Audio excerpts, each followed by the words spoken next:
अस्सलाम वालेकुम नाजरीन, साबिक़ वज़ीर-ए-आज़म पाकिस्तान इमरान खान साहब के हवाले से एक बड़ी खबर सामने आई है।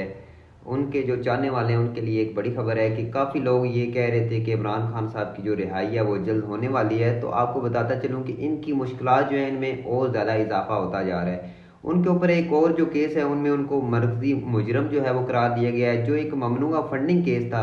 इस हवाले से जो तफ्तीशी इदारा है उन्होंने एक चालान जमा करवा दिया, जिसमें उन्होंने कहा है कि जो इमरान खान साहब जो साबिक़ वज़ीर-ए-आज़म पाकिस्तान और पीटीआई के बानी है वो मरकज़ी मुजरम करार पाए हैं। यानी कि इमरान खान साहब की मुश्किलात में एक और इजाफा हो चुका है। तो जो लोग ये समझ रहे थे कि जल्दी जो है वो इमरान खान साहब रिहा हो जाएंगे, तो मेरे ख्याल से अभी तक ऐसा दूर दूर तक होता नज़र नहीं आ रहा। अभी इस जो केस है इसकी मज़ीद समाअत होगी।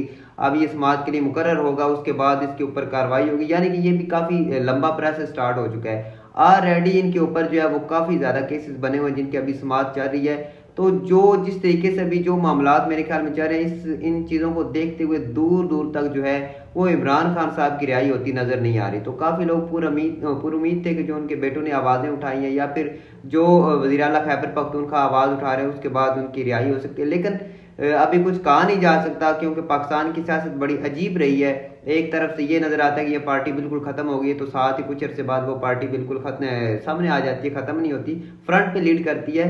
तो लेकिन जो फिलहाल जो चीज़ें नज़र आ रही है, आसार नज़र आ रहे हैं, इमरान खान साहब की रिहाई दूर दूर तक नज़र नहीं आ रही।